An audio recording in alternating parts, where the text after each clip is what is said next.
Il est possible de supposer que Bill Gates pourrait être un individu profondément animé par une passion pour les défis, notamment dans des domaines tels que la technologie, la biologie et l'innovation. On pourrait imaginer qu'il se caractérise par un équilibre émotionnel notable, prenant le temps de réfléchir minutieusement avant de s'engager, que ce soit dans ses relations personnelles ou professionnelles. Il est envisageable que sa stabilité mentale repose sur une quête incessante de nouveaux défis et que l'absence de ceux-ci pourrait le plonger dans un état de dépression. On peut hypothétiser que Gates se fixerait des objectifs ambitieux sans se préoccuper des conséquences à long terme, peut-être par crainte qu'un manque de stimulation intellectuelle ne le conduise à une forme de stagnation qu'il associerait à une mort symbolique. Sur le plan physique, il est concevable que Bill Gates ne projette pas un charisme conventionnel et puisse sembler fragile, ce qui contrasterait avec la robustesse de sa force mentale. On pourrait supposer qu'il est conscient de cette perception et qu'il pourrait réagir de manière sensible, voire négative, aux remarques concernant son apparence, ce qui risquerait d'affecter son image publique. Cette hypothétique sensibilité pourrait le pousser à travailler sur la maîtrise de ses émotions, cherchant à modérer ses réactions face aux critiques. En somme,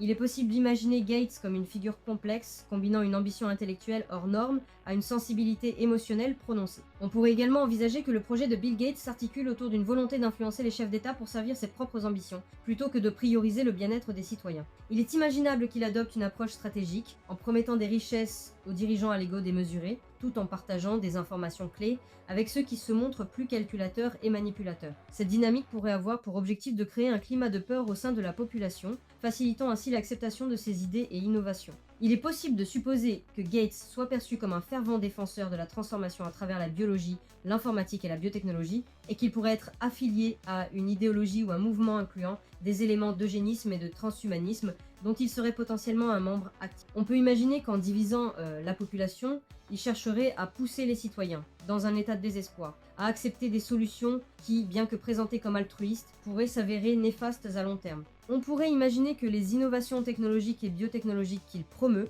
initialement perçues comme bénéfiques, risquent de se transformer en un cauchemar pour les citoyens, qui pourraient réaliser trop tard qu'ils ont été trompés. Une fois le désespoir installé, il est envisageable que la population se tourne vers un sauveur, qui ne serait en réalité qu'une marionnette, renforçant ainsi l'acceptation de lois initialement présentées comme bienveillantes, mais qui pourraient évoluer vers des mesures plus sombres. Comme l'a écrit Tikenja Fakoly dans sa chanson Tonton d'America, on a beau dire, mais quand on est nu, même au diable, on souhaite la bienvenue. Il est enfin possible de supposer que ce processus pourrait légitimer des changements législatifs qui, sous couvert de bienveillance, ouvriraient la porte à des dérives préoccupantes, transformant des intentions apparemment positives en conséquences potentiellement inquiétantes.